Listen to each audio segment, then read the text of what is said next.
My name's Ilmarie, I'm married to Alex and we have two children, Thomas who's almost 8 and Eddie who is 4. When I was 35 weeks pregnant with Eddie, I was taken in for a scan, and at that scan they discovered some brain damage. The first thing we realised when he got to about 3 months is that he wasn't using his vision. The next thing we realised was that he had cerebral palsy. But at 7 months he started having seizures called infantile spasms. Children who have infantile spasms tend to regress, so if they have been sitting, for example, they stop sitting. What we really hope for Ed is that his brain be given the chance to develop, and that can only happen if he doesn't have so many seizures. We tried everything that was recommended. High-dose steroids, which meant he was really uncomfortable. He was very distressed for a couple of weeks and it did nothing. Once we got to a year, we reached breaking point, and that's when we decided to try medicinal cannabis for him. We started seeing some improvements quite quickly, and then after a few months we had what's known as a honeymoon period where we didn't see any seizures. They did start to come back after a few months, but they never ever got as bad as they had been when they started.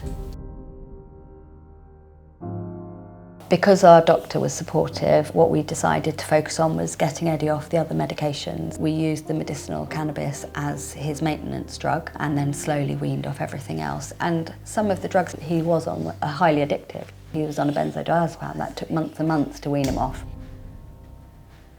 We eventually got to the point where Eddie was only using medicinal cannabis to manage his seizures. He still has seizures every day, and that's the thing, it's not a cure, but it's so far we have the best quality of life for Eddie since these seizures started. We have recently got a private prescription for Eddie, which means that he is now able to access it legally. If you buy a 10ml bottle, from the pharmacy in Holland where it's made, it costs £165. If we buy it here, that self-same bottle is going to cost £550. At the moment, we're getting through 1 bottle every 8 days. We can't sustain that. But the other alternative is going to Holland and bringing it back ourselves and risk breaking the law every time. And that's also not sustainable. And so I'm going to be faced with the position where I need to decide, do I break the law?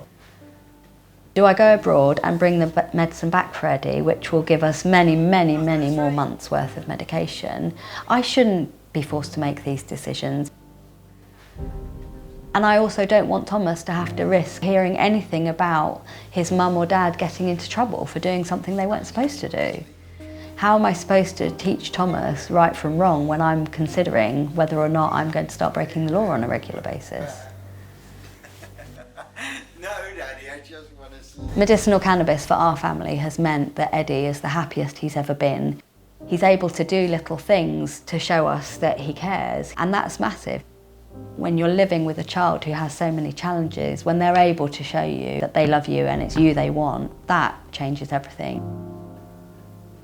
I think grieving for the child you imagined you'd have is an important part of coming to terms with things and moving forward, and I don't think we've been given that opportunity because we've had to spend so long fighting for Eddie.